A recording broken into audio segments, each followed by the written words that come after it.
Je viens d'Ardèche. Voilà, j'ai passé mon enfance en Ardèche, à Privas. C'est, c'est mon pays. C'est pas natal parce que je suis né à Paris, mais j'y suis resté 2 mois, paraît-il, même pas. Mais c'est mon pays de cœur, quoi. Voilà. Mais j'y vais plus malheureusement. Enfin, disons, si on me demande d'où je viens, répondrai d'Ardèche. Voilà, j'ai répondu. D'accord, J'ai fait mes études jusqu'en troisième au collège classique et moderne de Privas. Voilà. d'accord. Tu es venu tôt aux mathématiques ou est-ce que les Non, assez mathématiques sont tard. venues tôt à toi? Ni l'un ni l'autre. Je suis venu aux maths à partir de la seconde, la première.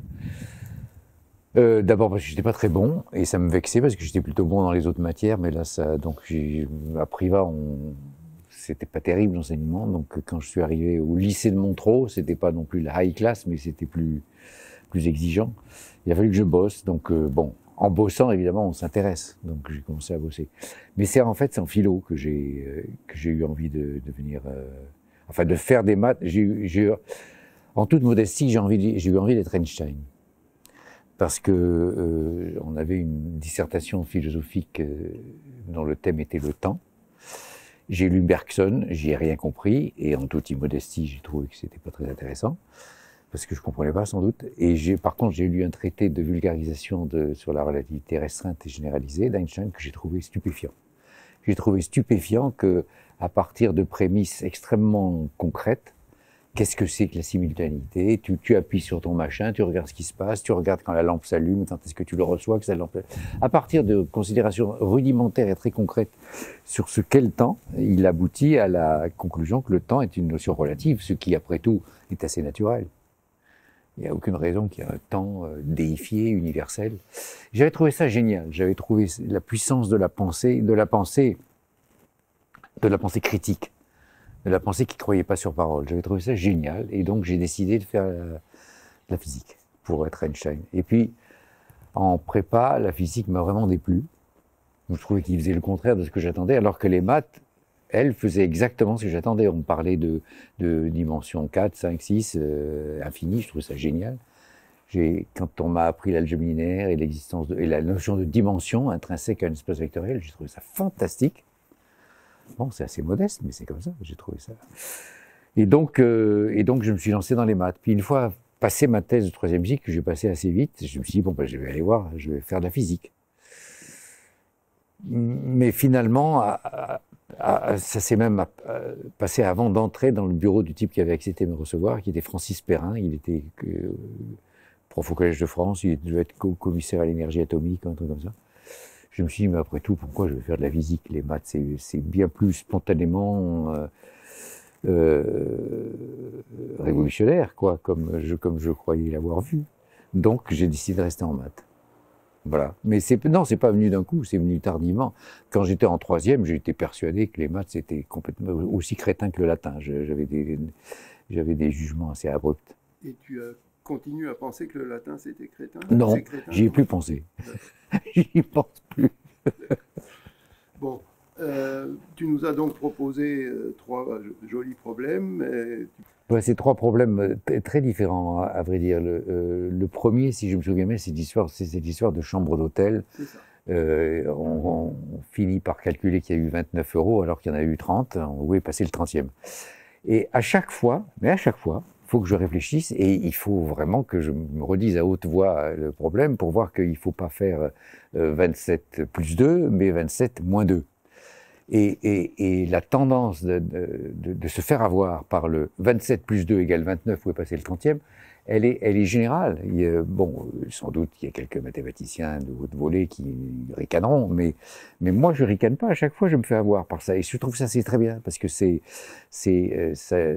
utilise l'esprit critique et sur notre croyance intrinsèque qu'on a les bons réflexes, qu'on sait que c'est ce qu'est une addition et ce qu'est une soustraction.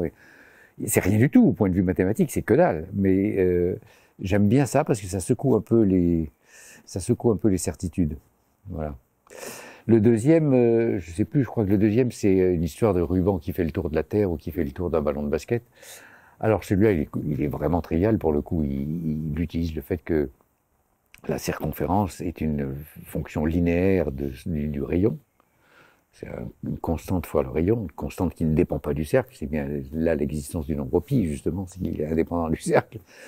Et pourtant, ça nous paraît étonnant que la longueur dont il faut rallonger le ruban pour faire le tour à 1 mètre de hauteur est identique, que ce soit un ballon de basket, une orange, ou de la terre ou le soleil. Ce qui prouve bien que ce que nous appelle notre intuition, ce que nous appelons notre intuition, est parfois déroutante, quoi. Parce que d'un point de vue mathématique, la notion de constante fois le rayon, c'est quand même assez simple. Et on augmente, quand on augmente le rayon de A, on augmente donc cette constante, de la valeur de cette constante, et ça ne dépend pas, justement, parce que pi ne dépend pas du cercle, ça ne dépend pas du cercle. Voilà, donc j'aime bien ça. J'aime bien ça parce que ça choque notre intuition, ça choque l'intuition de tout le monde, alors que la solution mathématique est évidente. Contrairement au premier, où je continue à dire que la solution mathématique n'est pas si évidente. Bon. Quant au dernier, le dernier il est vraiment dur pour le coup. Alors il me plaît parce qu'il est dur. Les 2 premiers me plaisent parce qu'ils secouent les certitudes. Le dernier me plaît parce qu'il est dur. Là, à chaque fois, comme je ne me souviens pas par cœur de la démonstration, je réfléchis beaucoup. J'en fais la moitié. Mais la deuxième moitié, justement, la moitié de l'escalier me manque à chaque fois. Il est dur, voilà. Il est malin. Il est malin. Ces 3 problèmes ont en commun d'avoir un énoncé extrêmement simple et compréhensible par tout le monde, ce qui est un peu le but de cette rubrique. En tout cas, il ne faut pas connaître de mathématiques pour les résoudre. Sauf savoir que la circonférence d'un cercle est fond de pi fois le rayon. Voilà. Mais... Quelques mots sur l'enseignement des maths en France aujourd'hui. J'ai des idées que je qualifierais sans doute d'iconoclastes et probablement assez malvenues. Donc il faut peut-être pas prendre tout à fait au sérieux de ce que je vais dire, mais j'ai eu des enfants, puis des petits-enfants que j'ai été amené à aider ou à seconder en face de problèmes de mathématiques. Et à chaque fois, ce qu'on leur proposait comme problème de mathématiques, et ça s'est aggravé, était de plus en plus enquiquinant. J'allais employer un plus gros mot. Donc, j'ai l'impression que moi, je serais à leur place et confronté à ce genre de problème qui culmine dans les classes terminales avec des problèmes qui sont tous liés au logarithme et à l'exponentielle. Ça me ferait infiniment suer, quoi. Ça me ferait suer. Et puis, on cache vraiment les questions sérieuses. La notation des nombres réels, le fait qu'il y ait certains nombres réels qui s'écrivent de façon différente, comme avec un développement décimal par exemple, et d'autres qui non, on le cache complètement. Quand on dit que 0,99999, une infinité de fois savoir, on cache tout. Qu'est-ce que ça veut dire une infinité de fois? Tu n'auras pas assez de ta vie pour le faire, tu n'auras pas assez de la vie de l'humanité pour... qu'est-ce que ça veut dire? La démonstration, dit-on, est simple. Oui, on peut donner une démonstration simple, mais il faudrait mieux comprendre ce que ça veut dire. Et pour comprendre ce que ça veut dire, il faut faire des mathématiques. C'est lié d'ailleurs complètement au problème d'Achille et la tortue. C'est la même chose dont on dit, c'est pas un paradoxe. Si, c'en est un si on fait pas de mathématiques. Et si on fait de mathématiques, ça n'en est plus, mais ça réclame en effet, bon. Donc on cache des choses aux enfants, on cache des choses sur les nombres réels. Et puis on néglige des choses qui sont pourtant simples et apprennent autant de mathématiques, en ce sens qu'ils apprennent autant de choses étonnantes, de choses amusantes. Par exemple, moi quand il m'est arrivé d'intervenir en lycée ou en collège, et je suis intervenu en 6e ou en 5e, je faisais beaucoup de choses sur ce que j'appelais le groupe de l'horloge, c'est-à-dire Z sur 12.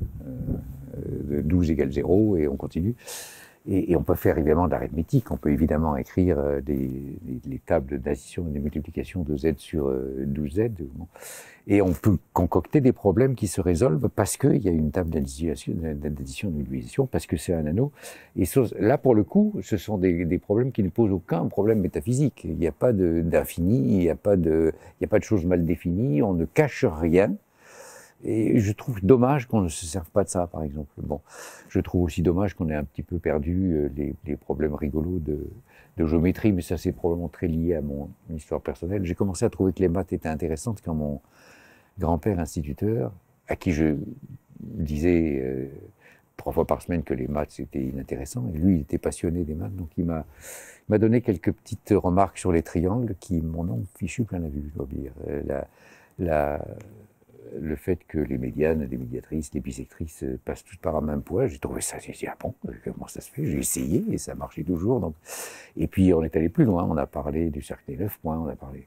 Alors là, j'ai trouvé des choses intéressantes. Et on trouve des choses intéressantes en géométrie élémentaire qui sont très concrètes et qui collent avec une partie de ce que j'attends des maths, c'est-à-dire nous faire découvrir des choses qu'on est foutu de découvrir sans les mathématiques, ou qui sont complètement contraires à ce qu'on baptise pompeusement notre intuition ou notre bon sens, et qui est parfois totalement stupide. En tout cas, totalement non conforme à la réalité.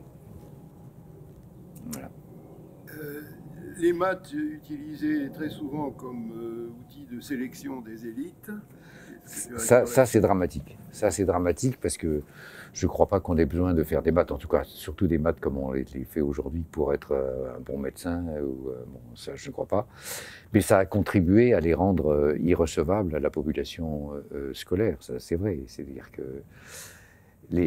faire des mathématiques, les résultats en mathématiques sont associés souvent à de grandes humiliations, ce qui explique d'ailleurs que beaucoup des gens qui se prétendent, en tout cas l'élite de notre pays, ont des réactions absolument invraisemblables par rapport aux mathématiques. Soit ricanent, soit ont honte, soit foutus, prétendent de ne rien comprendre à rien. Je pense que tout ça vient de la souffrance accumulée en milieu scolaire par rapport à l'enseignement des mathématiques. Et ça a contribué donc à les rendre impopulaires, et le terme est faible. Ça a aussi contribué à les rendre moins intéressantes, parce qu'on en a fait des résultats, un lycéen, par exemple, a de la peine à comprendre qu'une question mathématique puisse avoir pas de solution, puisse n'avoir pas de solution, ou puisse avoir plusieurs solutions. On parle toujours de la solution, comme si c'était unique. Enfin, il n'y a aucune vie. Il n'y a aucune vie dans les... Et ça, c'est en partie un résultat du fait qu'on a fait des maths une discipline qui permet de noter facilement. C'est plus difficile pour les dissertations, bien sûr, mais ça devrait aussi être difficile pour les mathématiques. On les distord quand on les rend comme ça, discipline à noter. Donc je regrette beaucoup que les maths aient servi d'instrument de sélection. C'est moins le cas dans des tas d'autres pays, et les maths n'ont pas la réputation désastreuse qu'elles ont dans d'autres pays, y compris auprès des élites, entre guillemets. Et sur les récentes réformes, en particulier la dernière en date, est-ce que... J'en sais rien, j'ai pas très bien suivi, donc il vaut mieux que j'en parle pas. D'accord. Y compris la réforme Blanquer, tu n'as pas suivi? J'aime pas beaucoup M. Blanquer, mais on s'éloigne des maths, donc bon, non. En tout cas, par rapport aux mathématiques, et exclure les mathématiques du tronc commun, par exemple, est une aberration. Ça, bien sûr. Et de toute façon, ils les ont un peu rétablis. Oui, ils ont un peu rétabli. Mais ce qui se passe en France par rapport à l'enseignement des mathématiques, qui est une conséquence il y a des facteurs multiples. Il y a ce qu'on disait, il y a ce que les mathématiques, le rôle que les mathématiques ont joué, d'instrument numéro un de sélection. Il y a l'existence des grandes écoles qui, pendant très très longtemps, jusqu'à une période récente, étaient le facteur de sélection sociale et étaient essentiellement fait sur les mathématiques. Tout ça a abouti et puis les humiliations dont je parlais tout à l'heure, tout ça a abouti à ce que les mathématiques sont très très souvent très mal aimées des jeunes gens, et ça c'est en train d'aboutir à une vraie catastrophe culturelle et industrielle dans notre pays. Alors bien sûr, tout d'un coup arrive Trump et sa bande de fous malfaisants qui vont aller encore plus vite pour la catastrophe scientifique. Mais il n'empêche que la désaffection des jeunes pour les cultures scientifiques est un drame. Et dans les raisons, j'ai oublié le système des grandes écoles, qui est dans la droite ligne de la sélection mathématique.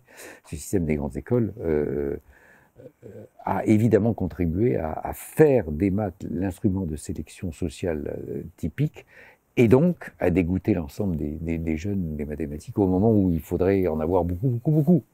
Il y aura l'intelligence artificielle dont on nous abrutit en ce moment, et je lui donne pas 10 ans pour survivre dans un univers où les mathématiques n'existeront plus, et elles existeront ailleurs. Mais quelles que soient mes antipathies pour le régime chinois, il faut bien reconnaître par exemple que la Chine aujourd'hui donne une quantité d'argent et de moyens considérables à la recherche pure, à la recherche fondamentale, parce qu'ils savent très bien, tout simplement, que c'est indispensable au progrès du numérique et de l'industrie d'aujourd'hui, par exemple. Donc, bon, je pense que nos élites, sans doute en partie pour les raisons que j'ai mentionnées tout à l'heure, ne comprennent pas ça. Ils comprennent pas ça. Ils sont complètement incultes scientifiquement. Je suis pas le premier à le dire, je suis pas le dernier, mais donc ça, en effet, ça a des conséquences assez dramatiques.